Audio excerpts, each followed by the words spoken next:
Pet owner, save this. TikTok has free training guides and behaviour tips, potty training, tricks, healthy diet ideas. No expensive classes needed. Just scroll and learn. Download TikTok now.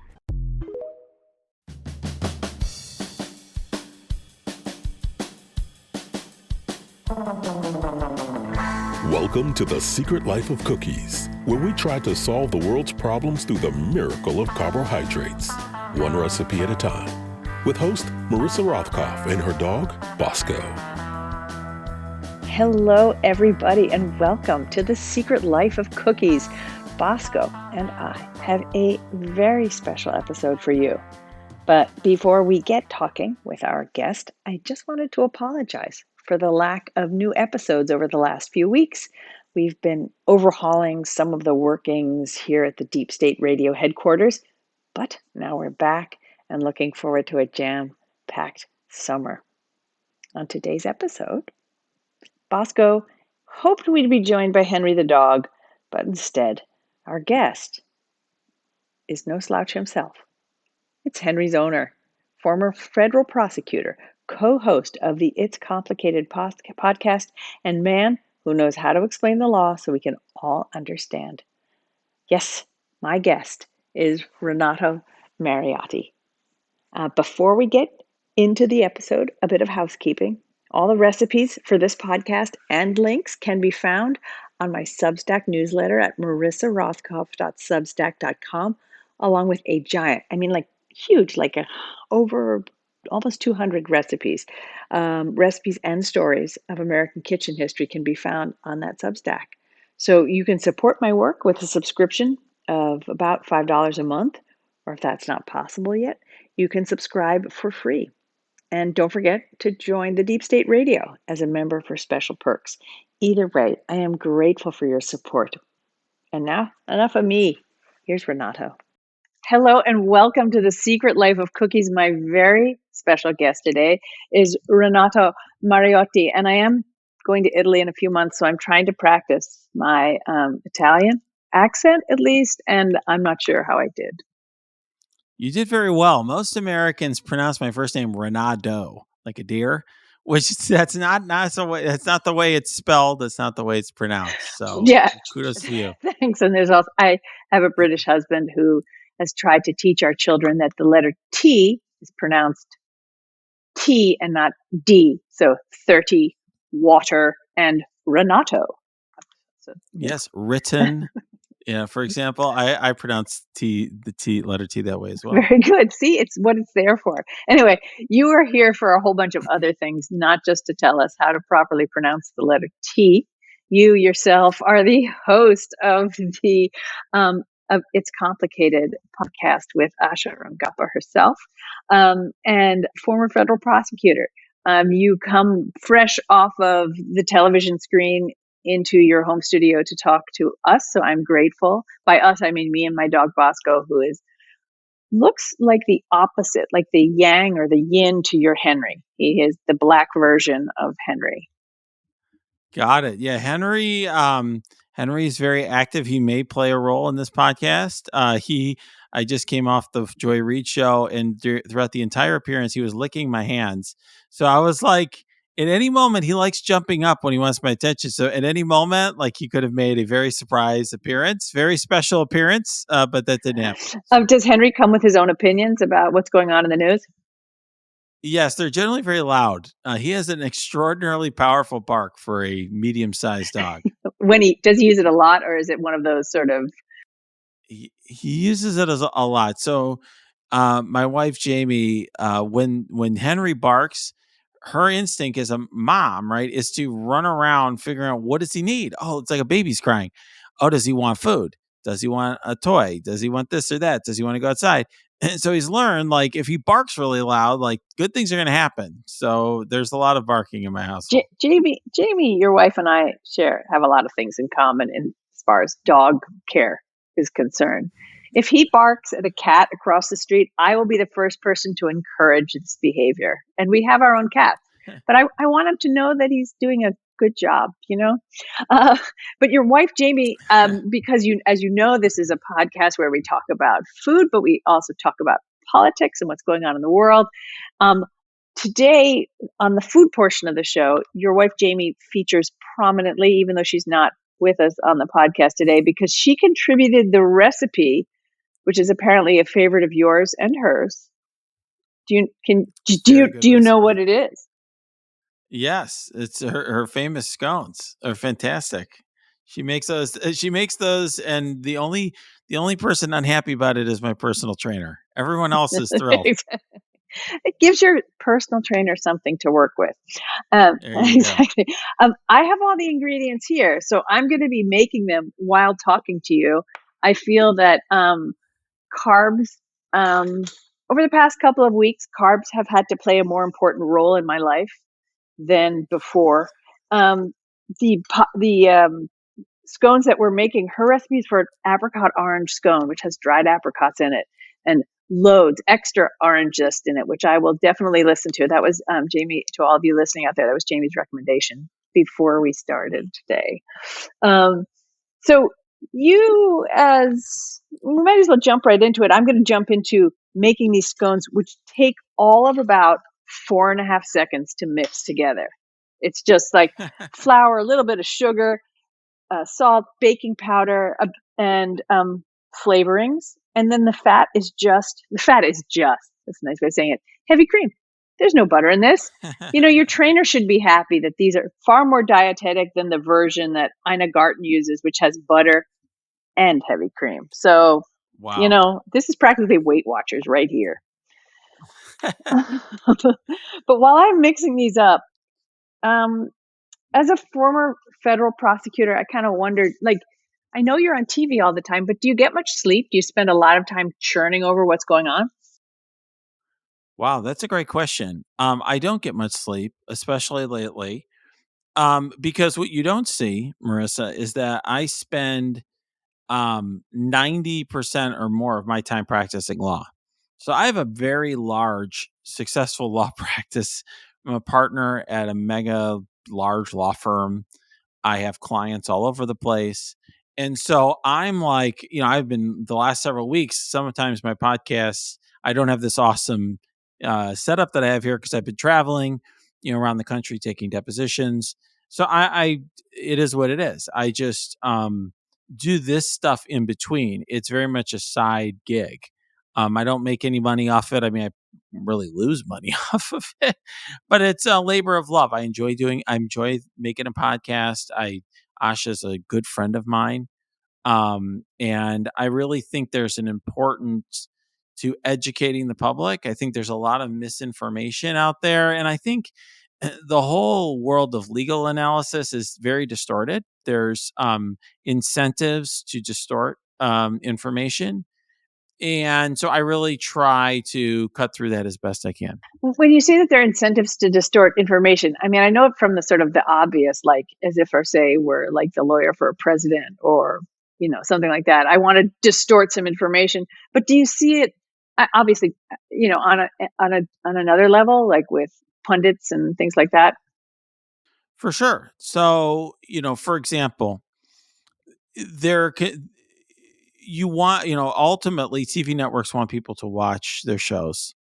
And so little bits of news that are interesting, but are not that interesting can become very explosive and a bigger deal. Right. So, you'll have, legal analysts, say this is the biggest thing ever. Right. So like, for example, we're recording this, on the 21st, and just yesterday, Donald Trump gave an interview to Bill Barr on Fox News. Brett Baer. That was a very bad. Yeah. Brett Yeah. Baer, excuse me. Brett Baer. Bill Barr. Yes, Brett Baer. I have questions about both of them. So did I say Bill Barr? Okay, I say Bill Barr. I know what. I get like we've already established I don't get enough sleep. But yeah, to Brett Baer on Fox News. And on that, it was a bad idea. As somebody who represents criminal defendants, I would say it's a really bad idea. But like it turned into like the event of the century, right? If you watch cable news that night, I was traveling for work, so I didn't see the full onslaught of the cable news commentary on it, but I saw the clips online, and it was just made like, this is it. This is the killer piece of evidence, and it is bad. It's not a good idea. But the thing is, Trump says really stupid things about his case all the time. So whether this is that additive on top of all the other stuff he said, and there was already kind of overwhelming evidence of a lot of these things. It's not like this was the first inkling we had that he knew there was a grand jury subpoena, right? It's not like he was in a position to deny that before this interview, right? So, I mean, it's interesting, in fact, but I'll tell you this. Here's another kind of a more technical thing. I don't even know if I was the prosecutor trying this case against Donald Trump. Let's say we got to the criminal trial. I'm not even trying to introduce that into evidence. Why? Because amongst the 9 harmful things he says, he'll have a couple things he'll say in there that are his defenses. And at trial, he could not introduce that tape. He couldn't introduce any of his statements that he's made or his truths or any of that stuff. He'd have to take the witness stand. So if I was Jack Smith, I would say, well, you know what? If you want to get any of your crap in about the Presidential Records Act, then take the stand yourself, buddy, and let me cross-examine you. So I don't even know if it'll actually matter at the trial, but it's fun to talk about, and it is kind of hilarious that he goes on TV and says incriminating things. But like it's fascinating news, but the public can get an outsized view of it. That's a small thing, and that's because that's just a matter of degree. But a lot of times there are analysts on there predicting, this and that and the other thing, and a lot of those predictions don't come true. Think about the Mueller investigation. How many people are on television convincing you that Donald Trump was about to go home in leg irons, right? So there's an element to which if you tweet out something that everyone wants to be the case, they'll retweet it. And if you tweet out a very real version of that, like if I tweeted out what I just told you about, well, this interview's interesting, but it's not going to really matter. Like no one's going to retweet that, right? No one's going to like that. No one's going to pay attention to it, and no one's going to want to book you to talk about that on television. And so I try to be grounded in what I say on television. I mean, it can be. I could try to say it in an interesting way, but I don't try to say anything that is outside the corners of what's real. Yeah, I've noticed that about you, and I've always appreciated that about you. Is this sort of grounded quality? That's a very good way of saying it, because there is so much. I think the word in Yiddish is chazarai, which sort of means pig mess, which you can imagine, right? That goes on, and it's hard for the news to be sensible all the time. Yeah, it ends up really distorting people's views of things. So, for example, a lot of the public has absolutely been convinced that Donald Trump has been committed so many crimes. They're so easy to prove that any idiot could prosecute them. And so when it didn't happen, they're like, "Well, Mueller's garbage. He's a bad prosecutor." Now he may have been overly fair in terms of how he characterized certain things, but I would not characterize him as a bad prosecutor or not or whatever. So there are certain arguments you can make and certain criticisms, but some of the criticisms, whether it's of Garland or Mueller or others, I am critical of them in certain respects, and I've come out and said that. But the criticism is often distorted amongst the public with unrealistic expectations created by analysts and unrealistic expectations by those of us who watch the news with bated breath every day, right? Because there's no way to control. I mean, there's a lot of emotion for a lot of us in all of this, whether you're on one side or the other. So anything that sort of feeds that emotion, which news has to do in a way, right? Because they have advertisers and want to make sure that I'm paying attention, will do. I want to point out, speaking of expectations, that I have already mixed the dough right here. I have used blueberries instead of dried apricots just because the way things were today, I couldn't do it. But I also want to point out that this fantastic recipe also contains white chocolate chunks. So this is not your, I hear a knowing on your side of the, I've grown to like white chocolate. I have a lot more respect for it than I used to. I'm just saying. My children have taught me that respect. But that's not the most interesting thing that's going on today. There's been some stuff going on as I was just getting ready to talk to you. So this will be old news by the time this shows up in everyone's ears on Saturday. Adam Schiff was just censured on the floor. Do I have to take that seriously? Not really. I mean, it doesn't really mean much of anything. I think it's fair to say that the House Republicans in particular, but the Republican Party more generally, has been taken over by Donald Trump and followers. I do think there's more of a schism than there has been in the past. I do follow a lot of right wingers on Twitter, and people occasionally tweet at me. And they're like, "Why are you following this awful misogynistic evil person?" It's like, well, I want to hear what they're saying, and I want to see kind of what's going I on. think we all have to stay aware of each other. Yeah, it's very helpful for me to sort of hear what they're saying. But one thing that's interesting is there's more of a divide than there's ever been on that side of the aisle. More criticism of Trump. It's interesting to see. But yeah, he's got a loyal following, particularly in the House. Kevin McCarthy is Speaker in large part because of Donald Trump. I think it's fair to say that Trump was the difference maker given the slim margin there. And so, yeah, I think this is just purely, kowtowing to Trump. Now, I actually think from a partisan perspective, that's great for the Democratic Party. In other words, the Republicans don't have really a policy agenda other than maybe attacking LGBTQ people, as far as I could tell. And they're not getting a lot of things done, but it's bad for our country. And, I will say it is, just the latest, and it's in a hyper, it's a big change. It's sort of putting on hyperdrive the way that our Congress has been for a long time. I interned when I was in law school for a senator named Paul Wellstone. You may I or may remember not him. Yep. know. Kind of a progressive icon. And I remember, when I was a young man going on the Senate floor with him and being like, there's no one here. Like, you're talking to an empty room. And being in these meetings where the staff are effectively talking to each other because the lawmakers don't really have any clue of some of the details of what's going on in these bills, right? I mean, as a practical matter, our politics is very focused on, political leaders raising money. And it's very, there's a lot of things that are problematic about the system. And so, the fact that we now live in a world where one of the political parties is not focused on governance at all and is focused on clips on Fox News, it's really deeply troubling, but it's a symptom of a bigger and broader problem. Exactly. Which sort of leads me to one of the topics I almost don't want to address just because it's sort of I don't want to almost bring any more attention to it than is necessary, but it's in the news this week, and so I do want to talk. Do you want to guess what it is? I don't want to talk about.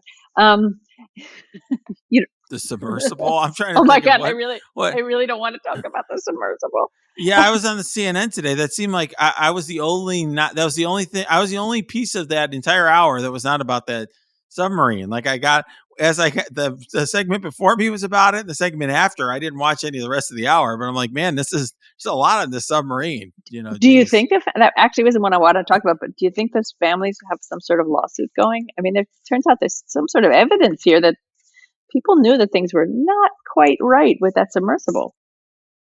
Maybe. I mean, they also, at least from sitting there waiting for my turn to be on air, the guy in front of me was some guy who had been on it before. It's like, yeah, I signed like so many different waivers a mile long, and the word death was in there all throughout it. And I believe that when I entered it, this might be my last night on Earth, so I figured, I don't know. I mean, that's an interesting issue. But I'm not going to even try to dissect that one without knowing more facts. Right. Fine, a fair answer. I do wish I'd been the person who booked him because he had the perfect answer. Just to know the ins and outs of that legal document he had to sign. The thing I didn't really want to talk about, but I do. You have tweeted about it and you offered some really interesting insight, which was about Hunter Biden and the cases brought against him this week. And I think one of the things that you talked about, and I'd love it if you can shed some light on it, was, to me, and I'm not a lawyer. I don't play one on TV. And as obviously, I don't even play one here on a podcast.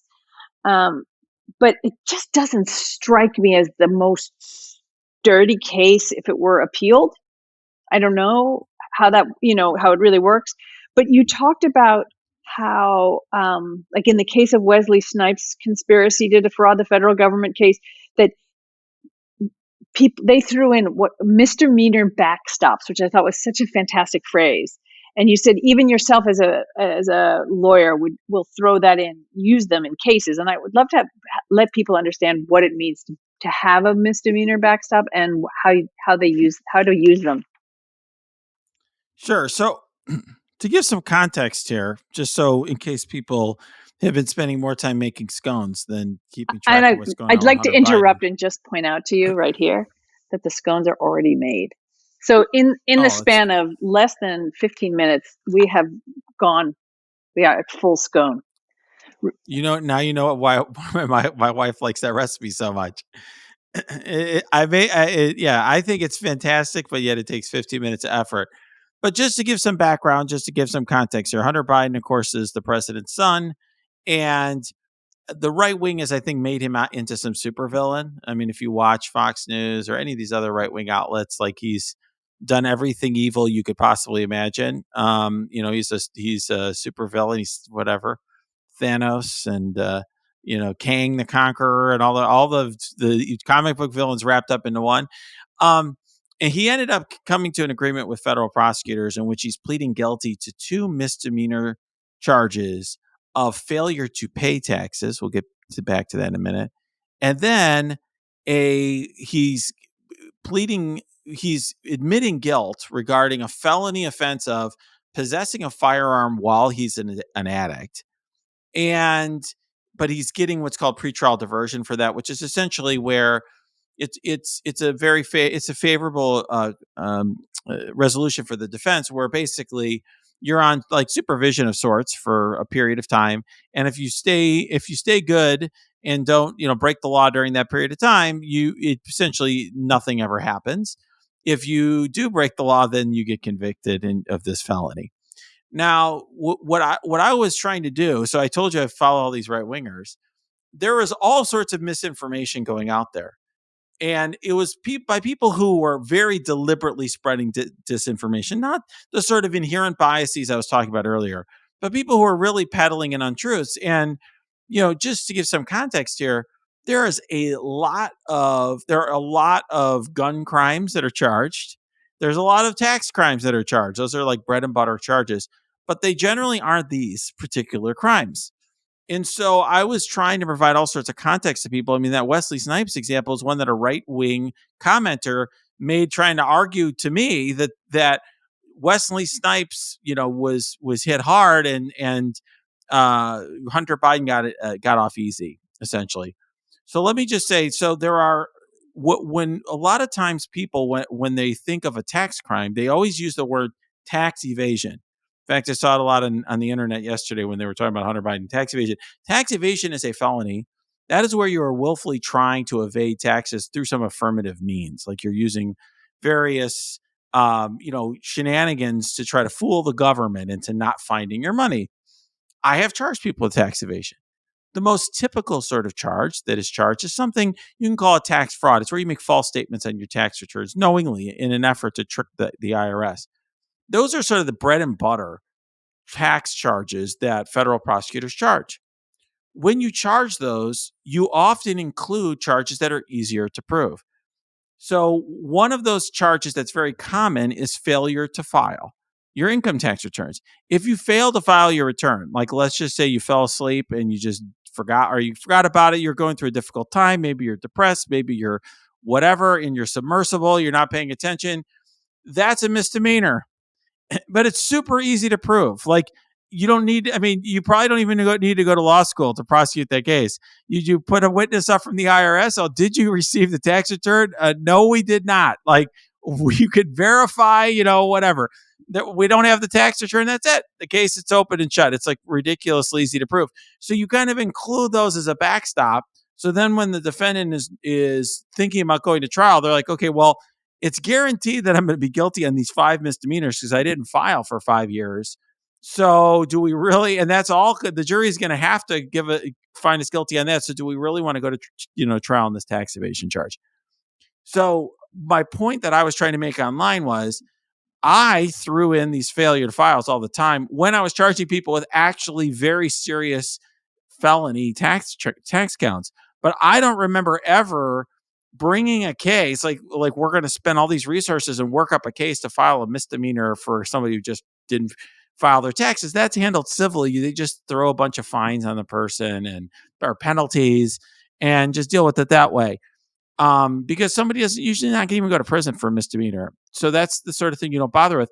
I learned later, by the way, when I really looked at it, Hunter Biden was actually not even charged with failure to file. He's charged with failure to pay, which is an even kind of a even less of a impressive misdemeanor. It's essentially you did file, but you just didn't pay you the full amount. That's almost never charged. I never heard of charging it. Similarly, and I had a similar take towards the gun charge as well. That's very interesting. So it really makes you wonder if there was some other reason for charging Hunter Biden with stuff, but maybe. Well, I just say, Marissa, I'll give you a theory, which is the sort of thing I don't usually do on Twitter or on television, but I'm happy to do it here on the podcast, which is it's just a theory. This is a prosecutor who was looking at the president of the United States' son. There's going to be a lot of scrutiny. He had spent a lot of years investigating Hunter Biden and didn't come up with much. And so I think, he had every incentive to go hard on Hunter Biden because even really hard, this is not a, very problematic resolution. In other words, if I was Hunter Biden's attorney, I'd be like, yeah, take it, man. I mean, they can prove these things that they want to, but rolling the dice and saying, hey, charge me, go ahead and charge me. Like if you're John Doe, maybe, because is this really worth the bother? You might convince him not to, but I think, so that's why I think he got a harsh treatment because I think they kind of had to charge him in order to just show that they weren't playing favorites. That makes absolute sense. It's a very good working theory. I support that working theory. Also in news today, here's this. I'll give you 2 words, okay? And you tell me what it makes you think of, all right? Are you ready? You ready? All right. Multisyllabic words here, so I'll try and do it. Okay. Judicial probity. Okay, I don't know. I don't know what that makes me think of. That's a bad choice of words. Okay. I'll try something else. Justice Alito's op-ed piece for the Wall Street Journal. Yeah. Any thoughts on that? You've been flying this week. Was it on a friend's private jet because you thought it'd be cheaper than first class because the plane was going anyway? It was not. No, it was on Coach on American Airlines. So no, it was not. So yeah, I hear you on it, and I have to be careful, okay, because I am like I said, I'm a partner in a law firm. We have cases that are in front of the Supreme Court. Fair enough.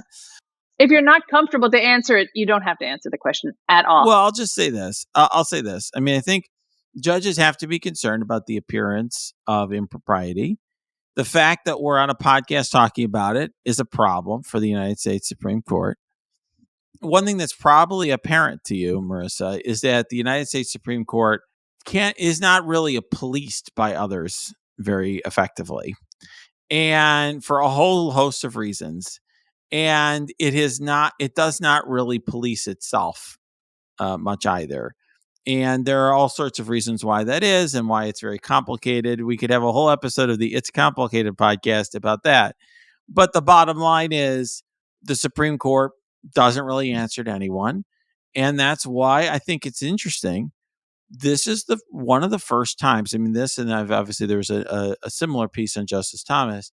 It's one of the first times that we've seen really, I would say, incisive reporting on that's publicly discussed. In other words, there have been interesting reports about justices in the past. In fact, there have been leaked opinions in the past, but it hasn't had quite the impact. I think we're seeing the impact of having a democratization of the media.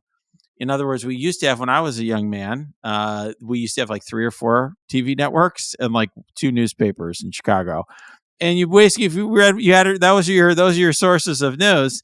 They all were fairly similar to one another. They had different flavors of each other because they were all kind of appealing to the same common denominator. Everyone kind of had to get the same news source.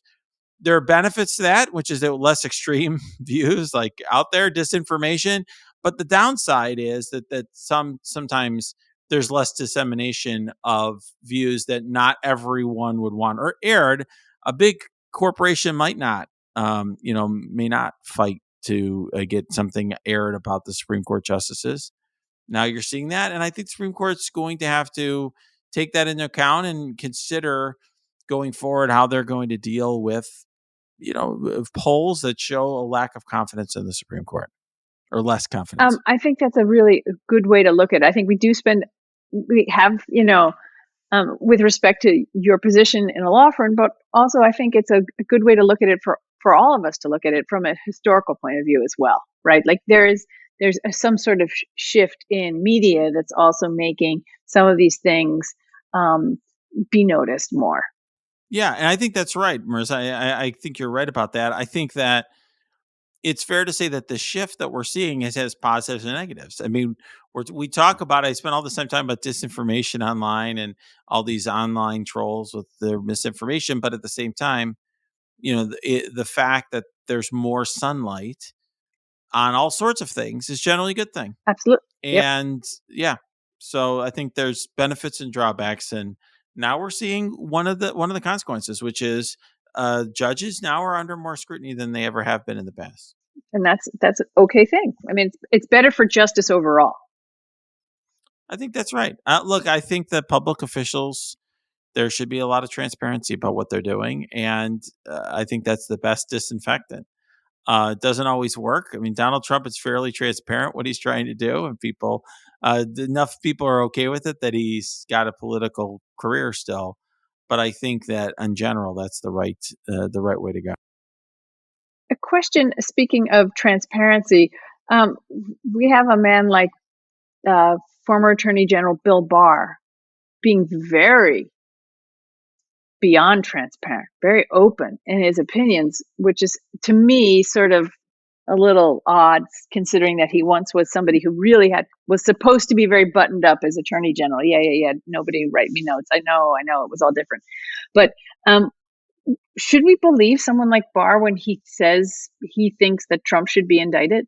Well, I mean, what I would say is Barr's legal analysis regarding the Mar-a-Lago matter, even before indictment, but certainly the indictment since, is really spot on. I mean, I agree with his analysis completely. It's very well done. I mean, it shows he's a very intelligent man. I also think that Barr, when he was in office, I actually think he showed a lot of intelligence, but it was in a devious way. I mean, I think what I found very interesting about Barr, and I said often at the time, and people would get mad at me, I would always, when I would tweet a lot about what Barr was doing, I would always use the word misleading instead of lying. People hate it. They're like, say he's lying. It's that you're using these weasel words. I'm like, no, it's not a weasel word, because what Barr is doing is actually worse. Barr would say things that were technically true, and he would do it in a way to make it sound highly misleading to help Trump in some way. And he deliberately, to me, that's even worse. It shows that you actually know what the truth is. And you're trying, it shows, like, to me, a greater understanding. You're not just some dumbass out there lying. You're somebody who's actually really smart and clever and trying to manipulate the public. Alan Dershowitz is that way. He's the weasel. It's not your words. There's a real weasel out there. Yeah, I think, he is. That is how I view him. Yeah, I view Alan Dershowitz that way as well. Very similar person who purposely misleads. He's gotten worse and worse about it over time, but particularly in the beginning of the Mueller stuff, he would say things that were technically true, but were highly misleading. And that's who Barr was. He was somebody who was very much carrying an agenda for Trump. Now he's decided Trump's made him an enemy. So he's like, okay, now I'm going to just speak my mind about Trump. And so now we're seeing that, like, yes, he does have 2 eyes, 2 ears, and common sense when it comes to a man that he's not beholden to, right? But before, he did this whole hiding the Mueller report, introducing a letter that was highly misleading where he would put ... and, carve out things around sentences to sort of have half the sentence, but not the rest of the sentence. Is very, very cleverly done very clever effort to deceive. I'm very conscious of your time. My scones are about to come out of the oven. You probably should do things like eat dinner and, I don't know, go back on MSNBC or something like that, or CNN. But sort of one last question, sort of, because it can be a big question. Are you concerned about the health of Donald Trump's lawyers? No, the poor guys. I don't know why I should feel sorry for them. They know what they're getting into, but it must give them palpitations to see him on TV. I don't know. I mean, I'll say that I think, there's one guy who got paid a $3 million retainer.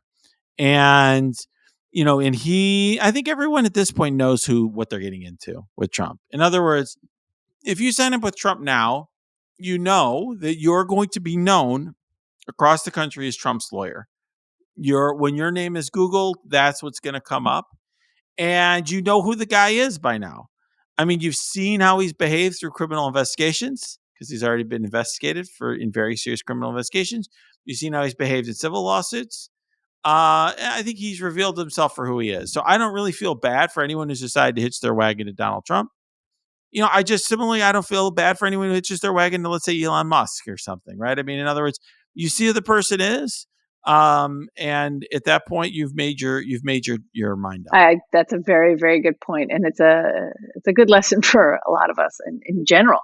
But the how does it seems very complicated how classified evidence rules work, and I was wondering if you can sort of help us understand where we might end up. And I don't believe it will be. I think it'll be 2024 before we even hear this, see this thing go to trial in front of Judge Cannon. I mean, try 2025. I think that's very likely. I wrote my last column in Politico. I need to be, sadly, after I get done with this podcast, after I have my next one. But my last column in Politico was about the trial date. A lot of people angry and unpopular, where I said that it's going to happen after the election. I mean, what I would say to you is it's not inconceivable that this trial could occur before the election, but that would require Donald Trump wanting that to Donald Trump's team wanting that to happen, the judge wanting that to happen, and everyone, those two and the prosecutors, all working together to make it happen. If Donald Trump's team doesn't want it to happen before the election, they have many tools at their disposal to ensure that it doesn't. So it'd be hard for me to imagine that it would go to trial before the election unless they wanted it to. But anyways, getting back to the evidentiary issues, there's something that is very incongruent, or there's a tension that exists when there's national security cases. So ordinarily, one of the features of our criminal justice system is, first of all, that the defendant has full knowledge and access to the evidence and the witnesses against him or her. So that, for example, the defendant, sees those witnesses, can cross-examine those witnesses. There's something called the confrontation clause in the Constitution where you can confront the witnesses against you. You also have the right, like I said, you have the right to have all the evidence that the government could use, and everything that the government possesses that could be useful for your defense needs to come over to you.